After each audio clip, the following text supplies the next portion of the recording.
Ditemi voi quando siamo pronti.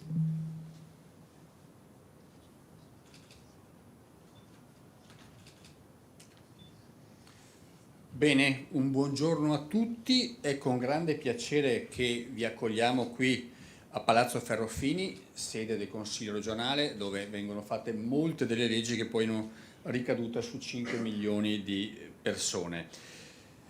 Oggi appunto per questa presentazione della collana editoriale dal titolo Per una nuova cultura della disabilità di Rodolfo Dalla Mora, Disability Manager e Presidente nazionale della Società Italiana Disability Manager e dell'Associazione Italiana Disability Manager, grande ufficiale al merito della Repubblica Italiana per motu propri del Presidente della Repubblica Sergio Mattarella. La ringrazio veramente per averci regalato un'opera che affronta un tema tanto importante con profondità e sensibilità. Così come saluto e ringrazio la collega Sonia Brescaccin, amica, presidente della quinta commissione consigliare permanente che si occupa di questo tema praticamente ogni settimana per aver voluto e promosso questo momento. Saluto con riconoscenza anche tutti gli ospiti che interverranno, che poi sarà la collega Sonia Brescaccin a mettere in evidenza, ma soprattutto l'editore Luca Parisato che senza appunto, come dicevo prima, gli editori tante cose non potrebbero avere poi la luce. Quest'opera è un invito a guardare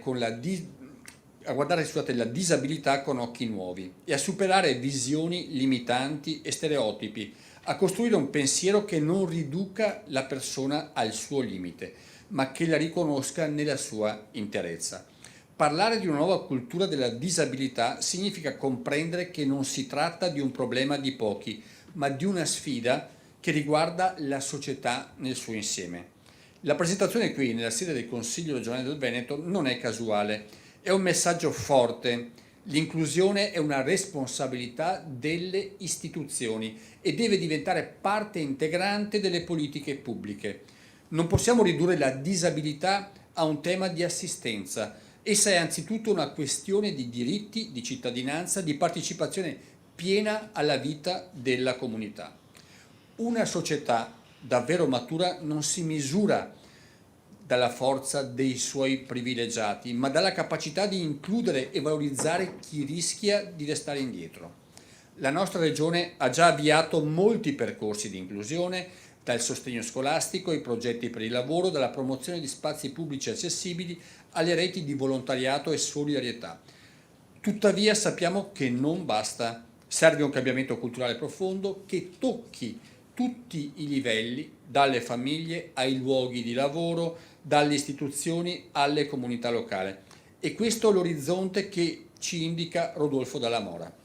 Vorrei ricordare le parole di Don Milani: sortirne tutti insieme è la politica, sortirne da soli è l'avarizia.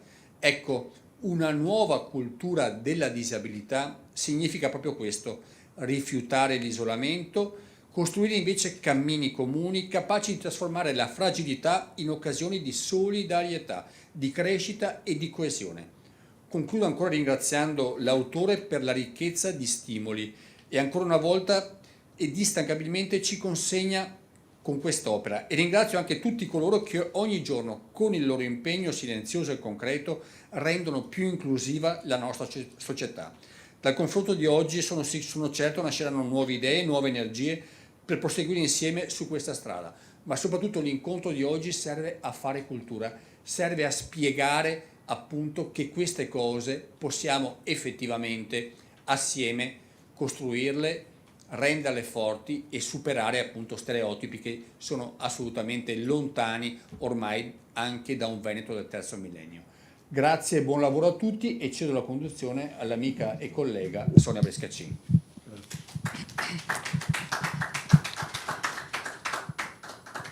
Buongiorno a tutti. È con grande onore che diamo il benvenuto oggi all'architetto Rodolfo Dalla Mora, figura di assoluto rilievo nel panorama nazionale dell'accessibilità, dell'inclusione sociale e del disability manager. Un ringraziamento particolare al Presidente del Consiglio regionale Roberto Ciambetti, che ha garantito la presenza e quindi la qualifica e anche di questa istituzione del Consiglio regionale a questo momento, a questa presentazione. Oggi siamo qui per presentare un'importante iniziativa editoriale di cui è autore l'architetto Dalla Mora, La collana per una nuova cultura della disabilità, pubblicata dalla casa editrice Il Prato con il suo editore che è al nostro fianco e che saluto. Architetto di formazione, Rodolfo Dalla Mora ha saputo coniugare competenza tecnica, impegno civile e visione culturale in un percorso che lo ha reso uno dei principali protagonisti in Italia nel campo della promozione dei diritti delle persone con disabilità. Grazie all'attività svolta di Disability Manager e all'attività presso l'ospedale riabilitativo di alta specializzazione di Motta di Livenza, presso l'US 2 Marca Trevigiana e il Comune di Treviso, e saluto anche l'assessore ai servizi sociali Gloria Tessarolo, e il Comune di Treviso appunto porta avanti un lavoro quotidiano fatto di progettazione universale, soluzioni personalizzate e approccio multidisciplinare. Nel 2011 ha fondato la SIDIMA, Società Italiana Disability Manager, la prima realtà nazionale interamente dedicata alla ricerca, formazione e promozione di questa figura professionale, punto di riferimento strategico per il cambiamento culturale in tema di disabilità. A questa iniziativa ha fatto seguito nel 2018 la nascita di AIDIMA, Associazione Italiana Disability Manager, per rafforzare ulteriormente la presenza e il riconoscimento di questa professionalità in tutti i contesti della vita sociale ed istituzionale. Oggi presentiamo una serie di quaderni pensati per offrire strumenti concreti, riflessioni teoriche, riferimenti normativi e indicazioni metodologiche a tutti coloro, professionisti, operatori, volontari e istituzioni, che lavorano nel mondo della disabilità. Sono già stati pubblicati 5 quaderni, ognuno dedicati ad uno dei pilastri fondamentali dell'inclusione, e per questo lascio la parola all'architetto Rodolfo Dalla Mora. Grazie. Forse devi fare l'intervento tu? No, allora intanto grazie. Ringrazio il Presidente Ciambetti, la consigliera Sonia Brescancin, per averci ospitato qui all'interno della Regione Veneto. Questa è l'occasione, secondo me, per me importante come professionista, come persona che da molti anni opera nel mondo della disabilità, perché è l'occasione innanzitutto di farvi vedere un qualcosa che ho realizzato in questi anni. Io ringrazio anche l'editore Luca Parisato qui presente, che ha avuto l'intuizione ma anche la sensibilità nel poter, come dire, consentire questo progetto editoriale di grande respiro, perché questo è un inizio di un percorso che abbiamo intenzione poi di svilupparlo nel corso degli anni e renderlo sempre più attivo ma soprattutto sempre più concreto. L'idea di questi quaderni, io li chiamo quaderni perché nella vita quotidiana, come vedete sono una persona con disabilità, vivo la disabilità quotidianamente, l'ho vissuta prendendo appunti. Prendere appunti per me è stato fondamentale. Il prendere appunti mi ha consentito nel corso della mia vita innanzitutto cercare di trovare delle soluzioni o delle strategie di tipo personalizzato per me stesso, che poi a sua volta le ho estese e fatte mie, ma soprattutto date agli altri. L'azione che io sto facendo come Disability Manager all'interno dell'ospedale riabilitativo di alta specializzazione di Motta di Livenza è un'azione quotidiana che io faccio nei confronti dei pazienti ricoverati, cercando di trovare soluzioni di tipo personalizzato, di tipo diciamo sartoriale, e questa è un'azione importante, quello di fare il vestito su misura. In quale modalità, in che modo?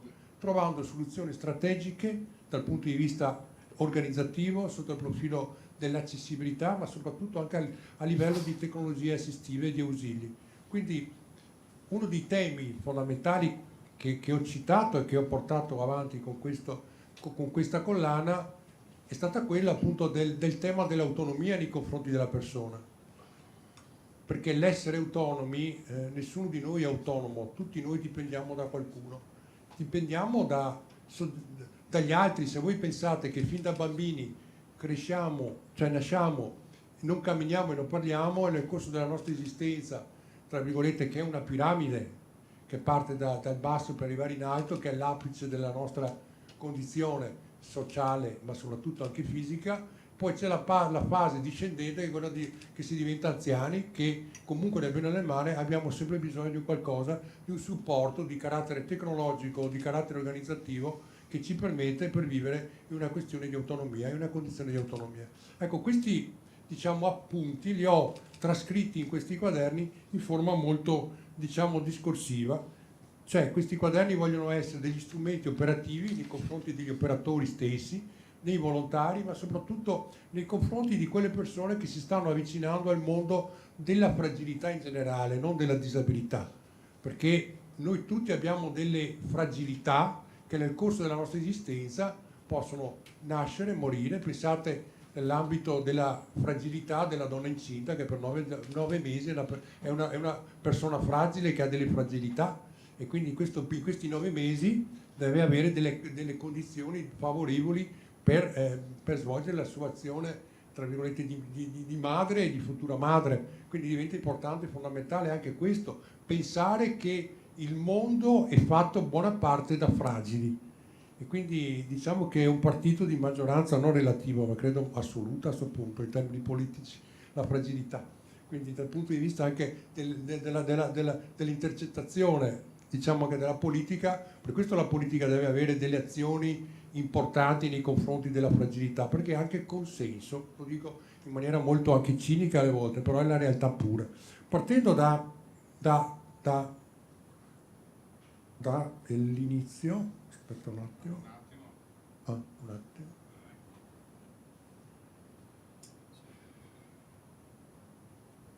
Ecco qua.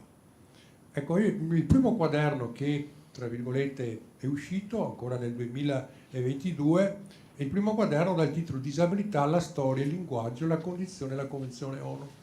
Questo quaderno praticamente ha messo in evidenza che cosa? Innanzitutto un'analisi storica dell'evoluzione della disabilità nel corso dell'esistenza umana, partendo dai primordi, quindi dall'uomo preistorico fino, diciamo, ai nostri giorni. E questa evoluzione in senso, diciamo, positivo, io lo dico dovuta a cosa? Alla cultura, all'evoluzione culturale, alla società stessa, tutta una serie di fattori che è inutile che stiamo qua a parlare perché ci vuole tempo, ha portato a un'evoluzione anche del concetto di disabilità. Recentemente il concetto di disabilità è un concetto ampio che tiene conto un modello che si chiama modello biopsicosociale, dove la malattia sì, cioè la malattia, la patologia sì, però l'aspetto ambientale e l'aspetto sociale giocano un ruolo strategico in termini di valutazione della disabilità. Quindi si chiama modello biopsicosociale. E questo ha comportato che cosa? Ha una valutazione della disabilità in termini molto più ampi. Quindi l'accessibilità, l'ambiente, l'aspetto sociale, l'aspetto relazionale diventa fondamentale ai fini di una valutazione della disabilità. Io faccio sempre l'esempio plastico molto quotidiano che mette in evidenza la criticità, ma anche e soprattutto la sommatoria di quegli elementi che io ho citato nei quaderni: gli ausili, l'accessibilità e soprattutto l'assistenza. Se noi abbiamo ad esempio 2 gemelli, tutti e 2 affetti dalla medesima patologia, però uno abita al piano terra e uno abita al primo piano senza ascensore, ok, la condizione di disabilità è completamente diversa, perché quella al piano terra può uscire quando vuole in maniera autonoma, quella al primo piano deve sempre chiedere aiuto a qualcuno. Se noi invece interveniamo con degli ausili, in questo caso l'ascensore, la condizione di disabilità cambia, quindi diventa anche lui un soggetto che può godere una sua autonomia. Se poi i 2 soggetti hanno delle disabilità, diciamo, complesse e quindi devono essere supportati da un aiuto pratico di tipo quotidiano, quindi il famoso caregiver o qualcuno che può dare una mano, questo diventa un ulteriore facilitatore nei confronti della persona, e quindi la disabilità viene vissuta anche qui in maniera molto più agevole. Quindi tutti questi elementi sono elementi fondamentali che ci servono per dare anche qui una valutazione della disabilità. Poi il concetto di disabilità ha avuto la sua evoluzione, come vi ho detto, ma che ha avuto anche una ricaduta importante sul linguaggio della vita quotidiana. Se voi pensate che 150 anni fa, quando pensiamo alle fine dell'Ottocento, all'inizio del Novecento, con tutte le guerre che sono uscite, i termini utilizzati erano menomato, invalido, siamo arrivati allo stato dell'arte, come vi ho detto prima, persona con disabilità, passando a cosa? A termini come handicappato, diversamente abile, parola orrenda perché tutti noi, tanto è un termine che non ha senso, perché scrive diversamente abile, è un termine che non ha logica e non ha senso, perché tutti noi abbiamo delle abilità diverse. C'è chi che è bravo a giocare a tennis, chi che è bravo a suonare il piano, c'è chi è bravo a fare azioni di tipo diverso, perché ognuno di noi ha la propria abilità, e quindi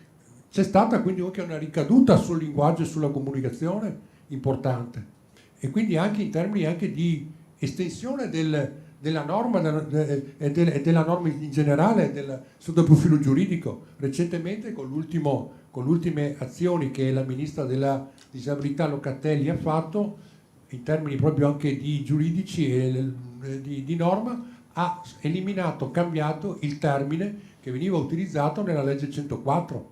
La legge 104, che è la famosa legge quadro sull'handicap, no, quindi legge quadro per le persone handicappate, l'ha emendata inserendo il termine persone con disabilità.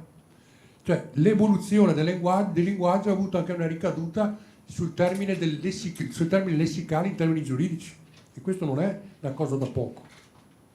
E quindi, come vi ho detto prima, le parole chiavi autonomia, accessibilità e ausili e assistenza sono elementi che fanno parte di questa collana. Una collana che vuole portare avanti che cosa? Questo concetto dell'equazione. L'equazione delle 4A, quindi l'autonomia che cos'è? È la risultante dell'accessibilità più gli ausili e l'assistenza. Questi tre termini sono termini indipendenti, però hanno un'azione, diciamo, di interazione tra di loro. Il discorso che vi dicevo prima, vi ho fatto prima dei gemelli. Quindi l'azione sartoriale, quindi, è quella di trovare le soluzioni personalizzate in funzione ai bisogni e alle necessità delle persone. Quindi le persone, attraverso certe persone con disabilità, hanno delle difficoltà per accedere, che ne so, al posto di lavoro, quindi la prima azione da fare è quella di rendere accessibile il posto di lavoro. Lavorando sugli ausili, ad esempio, una persona che ha una disabilità di tipo fisico non è in grado di fare delle azioni manualmente, trovare una soluzione, ad esempio, del mouse che possa diventare uno strumento utile e facilitante nei confronti della persona per poter lavorare attraverso il computer. E soprattutto quello dell'assistenza, soprattutto nell'ambito della rete. Purtroppo allo stato dell'arte non abbiamo ancora una norma, non è ancora normata la figura del caregiver, figura importante e strategica in Italia. Il caregiver, che può essere un familiare, una persona vicina, un amico, una persona che diventa facilitatore di supporto alla persona per trovare delle soluzioni di tipo personalizzato. Quindi l'autonomia è questo, è la risultante di tutto ciò. L'autonomia è cosa? Essere innanzitutto, avere un'azione di autodeterminazione, di poter decidere e scegliere in maniera autonoma. Quindi secondo quel concetto di empowerment, cioè quello di avere la consapevolezza di quelli che sono le proprie potenzialità, ma soprattutto i propri diritti, e quindi diventare un soggetto attivo, propositivo, in una società che è in continua evoluzione.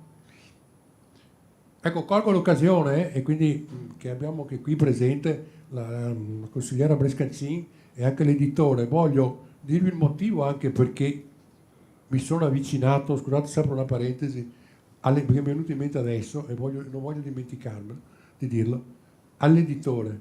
Perché l'editore è stato il primo in Italia che ha pubblicato i libri di Franco Bonprezzi. Scusate, ho voluto fare aprire sta finestra perché non volevo dimenticare, ma in questo momento lo dico col cuore, perché Franco Bonprezzi, oltre ad essere stato un grande amico, è stato un grande a livello della comunicazione, un giornalista che nella sua esistenza ha prodotto e ha realizzato progetti importanti e che è stato, diciamo, l'apripista della cultura della disabilità. E l'editore, quindi Luca Parisato con la casa editrice Prato, è stato il primo che ha pubblicato i primi libri di Franco Bonprezzi. E quindi io ho fatto questa associazione di idee e ho detto ci provo pure io. E quindi non sono Bonprezzi, però nel senso che vedendo la sensibilità dell'autore mi sono avvicinato e ho cercato di trovare come dire, un punto, una sponda per questo progetto, e quindi io lo ringrazio.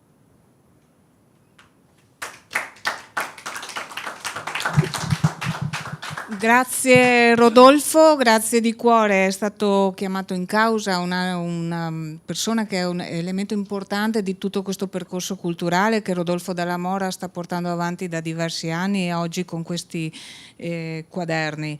Luca Parisato, casa editrice Il Prato, avremo piacere anche di sentire il suo intervento. Beh, intanto grazie per l'invito e un saluto a tutti. È stato bello da parte di Rodolfo ricordare l'amico comune Franco Bonprezzi. Anche noi come casa editrice, cioè io personalmente non mi interessavo assolutamente di disabilità. La nostra casa editrice è specializzata e conosciuta non molto nel Veneto ma in Italia, in quanto siamo fra le principali case editrici specializzate in pubblicistica scientifica per il restauro. L'incontro con Franco Bonprezzi è stato illuminante, mi ha aperto il mondo della cultura verso la disabilità e abbiamo pubblicato alcune cose, fatte molte altre. Sono passati 20 anni, Franco non c'è più, però ho incontrato Rodolfo. Noi abbiamo sempre pubblicato libri relativi a tematiche legate alla disabilità. Ecco, con Rodolfo c'è il tentativo di trovare un filo comune, un progetto comune su queste tematiche. Il lavoro che ha fatto Rodolfo è veramente titanico, perché sono 5 libri, è direttore di collane, i 5 libri li ha scritti lui. Io avevo delle perplessità come editore, devo dirlo, gliel'ho detto, in quanto un autore che fa tutto lui. Però nel percorso che ha in testa Rodolfo, invece, le sue convinzioni, le sue idee sono veramente giuste e solide. Lui vuole costruire un palazzo, ha bisogno di creare delle fondamenta. Le fondamenta le deve creare lui. Questi libri sono le fondamenta del futuro palazzo che verrà costruito, e solo lui poteva cimentarsi in quest'opera, ripeto, titanica, non c'è un'altra definizione. Se voi prendete un libro qualunque di quelli che ha pubblicato, sono stati scritti da Rodolfo, al netto del tono e della scrittura che è molto sciolta, molto divulgativa, cosa che a me piace molto, però c'è una ricerca e un'attenzione scientifica che è fondamentale, è importante. Ogni capitolo, alla fine di ogni capitolo troverete degli apparati corposissimi che stanno a significare la ricerca e la fatica che ha fatto quest'uomo veramente incredibile per realizzare queste opere, ed è qualcosa, se avete la bontà di sfogliarli, appunto basta dare una sfogliata, vedere quello che c'è come apparato. Non credo che esistano esempi simili, Rodolfo, nell'editoria, quindi va dato a merito di Rodolfo di questo. Sono contento che mi abbia contattato. È un'iniziativa di mercato, cioè noi questi libri qui, l'editore in questo caso li rischia, li lasciamo nel mercato e cerchiamo di lavorare nel mercato, quindi di farli camminare con le proprie gambe e speriamo di riuscirci, anche perché Rodolfo ha molte idee molto originali. Grazie ancora per averci ospitato. Sì, scusa, Dimmi. No, volevo risponderti al discorso dei libri. Allora io, essendo insegno all'università, però vivo quotidianamente anche con gli studenti. Molto spesso gli studenti devono fare tesi, devono trovare una bibliografia, e se vedete la bibliografia è molto ricca, perché appunto l'idea era quella appunto di creare degli strumenti di consultazione molto, molto veloce, quindi anche la bibliografia è una ricerca, quindi l'aver intercettato testi che diventavano strumenti anche per me stesso, importanti per la scrittura, ma soprattutto avere dei punti d'appoggio. Io dico sempre, sarà perché sono disabile, ma io devo avere sempre i punti di appoggio, quindi io devo comunque avere dei punti sicuri e sulla base di quelli citare soprattutto fonti certe, e quindi l'improvvisazione, soprattutto il sentimento, non fa parte della mia storia, insomma. Da architetto, da costruttore di edifici, come ha detto prima Luca, devo basarmi su dei su delle fondamenta, su delle radici ben importanti e su quelle costruire poi il resto. Sì. Oltre a questo, interessante di Rodolfo è sempre lo sguardo verso il futuro. Una cosa che mi ha detto diversi anni fa è che saremo tutti disabili. È giusto, cioè la nostra prospettiva di vita è molto lunga. Arriveremo a superare gli 85, i 90, e in che condizioni saremo? Saremo probabilmente come il Papa Francesco era in carrozzina. Probabilmente noi dovremo confrontarci con la disabilità e quindi è bene che cominciamo a confrontarci ora con la disabilità, con la cultura della disabilità. E Rodolfo questi scenari, diciamo, me li ha aperti. Io non ci pensavo a queste cose qui, ed è un altro punto enorme a favore del lavoro che sta facendo Rodolfo, che non è solo individuare un orizzonte, ma è anche costruire dei documenti, di costruire in questo caso dei libri che possono aiutare ad arrivare a quell'orizzonte. Speriamo che venga capita questa cosa. Sì, no, ma soprattutto sai cosa?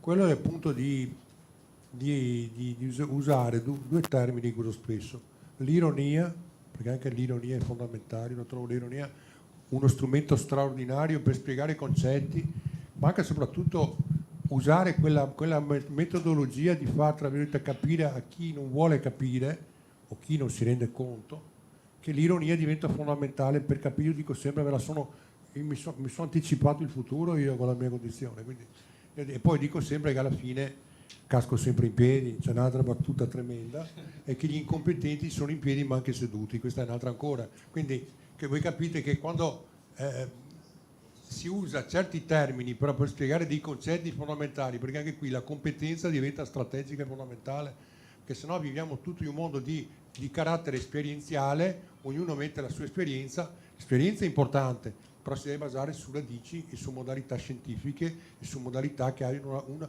una sua, come dire, sostanza su questo. Grazie. Quindi la dimensione culturale, professionale e anche di azione di Rodolfo Dalla Mora si è capita benissimo, una dimensione nazionale. Noi viviamo molto anche la dimensione della provincia di Treviso, la vivo io, la vive ad esempio la conferenza dei sindaci a provincia di Treviso, quindi con il sindaco Paola Roma, che salutiamo, e anche sicuramente in modo importante perché Rodolfo è anche disability manager in comune di Treviso, e quindi con l'assessore Gloria Tessarollo che avremmo piacere che tu ci portassi il saluto della tua città e soprattutto l'esperienza che con Rodolfo, e ti invito anche a accomodarti qua con noi, con Rodolfo, ecco, facciamo tutto in modo importante.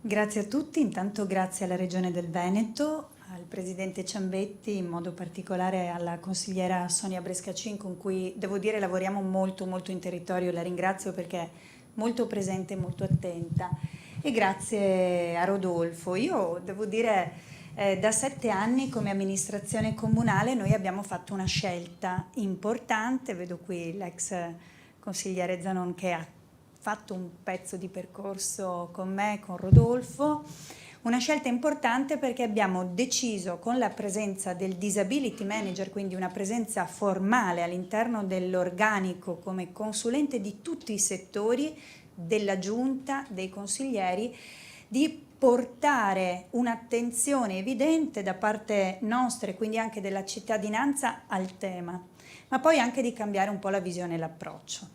Quando parliamo di disabilità, spesso la disabilità è in qualche modo così, viene messa un po' all'angolo, una cosa deputata ai servizi specialistici, sociosanitari, oppure il primo approccio che abbiamo visto noi è stato quello, no, alle barriere architettoniche, quindi è questione dei lavori pubblici. E invece nel lavoro con Rodolfo, con le associazioni del territorio e quindi con un metodo anche, che è quello che poi in questi libri si esprime, noi abbiamo cominciato a far parlare di disabilità mondi che non l'avevano mai approcciata, ma che l'avevano in qualche modo delegata, portandola sotto un aspetto che è fondamentale, che è quello culturale. Non a caso il primo libro della collana in qualche modo disegna una cornice.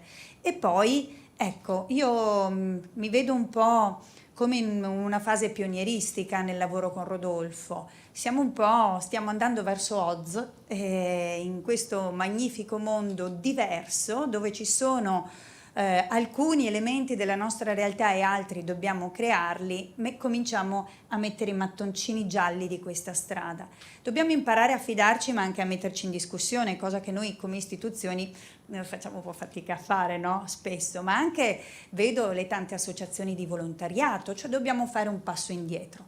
E giustamente non parlare di disabilità come un concetto divisivo. L'altro giorno gli ho scritto, sai che io sono diversa, e mi fa anche io sono diverso, e siamo tutti diversi effettivamente. Ma la diversità oggi è sempre stata una barriera in qualche modo, no? Perché viviamo in una realtà in cui abbiamo bisogno di incanalare le cose, di descriverle con etichette e quindi di creare delle differenze, che in realtà differenze ci sono, ma se guardiamo sono anche uguaglianze. Qual è il concetto? Va cambiato l'approccio culturale, che è la parte fondamentale. Nei servizi, cioè non c'è nessun tenutario delle verità assoluti, ma soprattutto bisogna rimettersi in gioco con competenze. Quindi ecco che l'equazione assume un senso importante, nel nostro lavoro lo ha assunto in maniera davvero pratica, penso al PEBA, ma io lo sto vedendo su altre progettualità che hanno intersecato la cultura, che hanno intersecato il mondo della scuola, portando ad esempio i ragazzi a vivere giornate diverse, a mettersi nei panni dell'altro e da donna devo dire sperimentando anche, no, con le gravidanze il fatto che effettivamente, cioè, presto o tardi abbiamo tutti bisogno che gli altri si accorgano che la realtà non è monolitica e che nel cambio della vita e nel passare della vita abbiamo bisogno di aiuti e supporti, e da dove partono? Dalla comprensione dell'altro. L'altro deve un po' abbassarsi al nostro livello e dobbiamo lavorare insieme. Quindi ringrazio l'editore per aver fatto questa scelta coraggiosa, perché mi rendo conto che è una scelta coraggiosa, ma è una scommessa che sono certa con la sensibilità nuova del pubblico vincerete. Grazie a Rodolfo, perché questi 7 anni sono stati anni di crescita personale e professionale molto importante. Grazie a Sonia per la disponibilità che ci ha dato oggi.